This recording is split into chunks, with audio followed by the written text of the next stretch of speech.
السلام عليكم، نتمنى تكونوا بخير وعلى خير وانتم كتشاهدوا هذا الفيديو. اليوم ان شاء الله فيديو جديد. غنشارك معكم هكا الرز بالخضر، خصوصا الناس اللي كيضرهم كسكسو ديروا الرز في بلاصتو. ان شاء الله غادي يعجبكم الفيديو، وإلا عجبكم البنات ما تنساونيش من لي لايك ديالكم فضلا وليس امرا. ندوزو المقادير وطريقه التحضير ان شاء الله. هنا البنات عندي 500 غرام ديال الرز اللي رقدته في الماء واحد 10 دقائق. المهم الرز البنات عادي، يعني ماشي كلاصي، يعني كنستعملوا داك الابيض، المهم اللي اللي حبه ديالو طويله شويله ولا مهرس ماشي مشكل. هنا ماشي كنستعملوا يعني داك كلاصي، لا يعني هذا بغيناه باش يشرب لينا يعني ديك المرقه. صافي هنا خديت الدجاج على حساب نتوما الاشخاص اللي عندكم في الدار. خديت واحد البصله كبيره. هنا البنات كي كيبان لكم الخضر تاع كسكسو، درت الدجاج ودرت معاه شويه الملحه، البصله، العطريه البنات، غندير خرقوم، سكنجبير، فلفل حار، فلفل اسود، وواحد ضمط البنه والعطريه تاع الدجاج. بالنسبه للعطريه يعني كيف ما كديروا نتوما كسكسو اللي يعجبكم، انا هادو اللي كندير يعني في المرقه تاع كسكسو يعني درتها. صافي ديك ضامه البن يعني اختياريه، بغيتوها زعما تاع الزعفران بغيتو ديروها ديروها، ما بغيتوش بلاش. تقدروا ديروا السمنه البنات، انا ما كيبغيوش ليا السمنه هكا في الدار، ما ضفتوش. صافي عطيت الدجاج الوقت ديالو يعني تتشحر ليا مزيان مع ديك البصيله والعطريه. هنا غنضيف دوك الخضار، درت خيزو، درت اللفت ودرت الحمص. هنا ما تصور معايا الحمص البنات، كانت الكاميرا وقفت ليا، ودرت واحد ربطه هكا تاع القزبور. صافي هنا غنسد عليهم يعني يطيبوا ليا.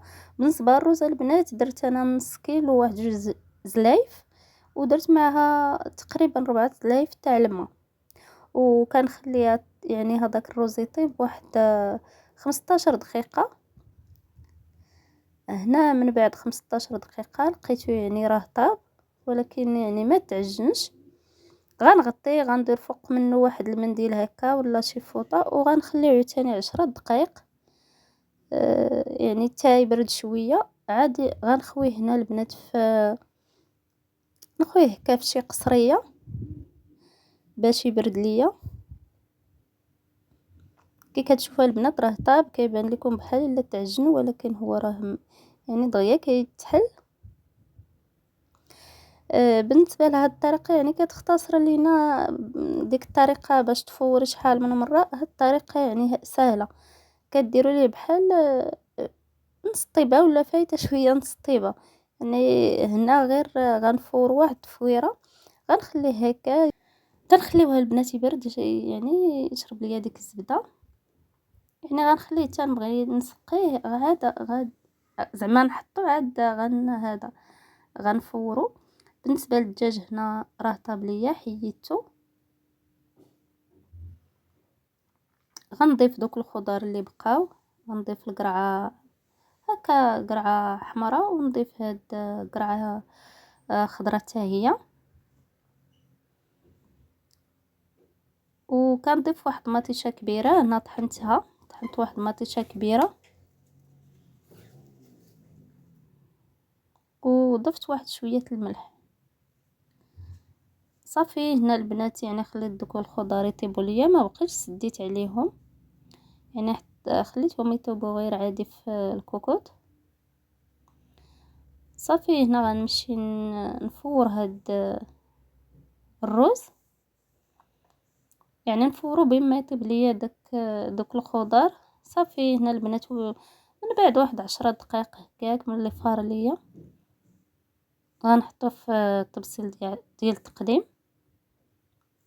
كيجي زوينه البنات، شحال ما كليتو فيه يعني راه ما غاديش يضركم حتى حاجه. حيت بالنسبة ليا حتى انا وليت الصراحه هكا كسكسو مره كيضرني من نهار يعني درت حيدت المراره، ولات المعده عندي شويه كتمرض. وقت ما سميتو وليت يعني كيجيني شويه ثقيل. بالنسبه لهذا الرز لا البنات الصراحه كيجي زوين، هو أكلة ماشي يعني جديدة، ولكن صراحة هدرت مع شي بنات قالوا لي ما عمرهم كلاو بهذه الطريقة، داكشي علاش قدمته معاكم.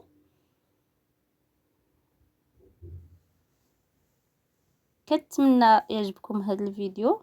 بالنسبه للدجاجه البنات خضيته ملي حيدته دهنته بواحد شويه تاع الزبده ودخلته للفران. تقدروا تحمروه غير هكا في شويه زويته في المقله، الا ما فيكمش اللي يعني يشعل عليه الفران، حيت يعني قليل ماشي شي حاجه كثيره.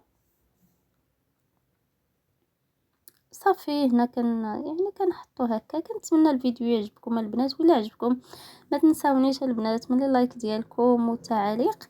بالنسبه للمرقه البنات يعني ما كتكونش خفيفه بحال الكسكسو، كتكون شويه يعني ما تخليوش بزاف المرقه، حيت كما كتعرفوا الرز راه ما كيشربش بزاف، خصوصا الا استعملتو داك الصفر. بالنسبه لهذا انا راه قلت لكم استعملت هذاك اللي حبه ديالو شويه طويله ماشي بسماتي، انما داك البيض اللي كتكون آه، المهم ديك الباكيه تاع الصقاله هو اللي استعملت. هكا جا يعني الرز ديالنا. كنتمنى يعجبكم، كنتمنى البنات ما تبخلوش عليا بلي لايك تاعكم فضلا وليس امرا. وغنقول لكم بسلامه عليكم، و حتى الفيديو الجاي ان شاء الله.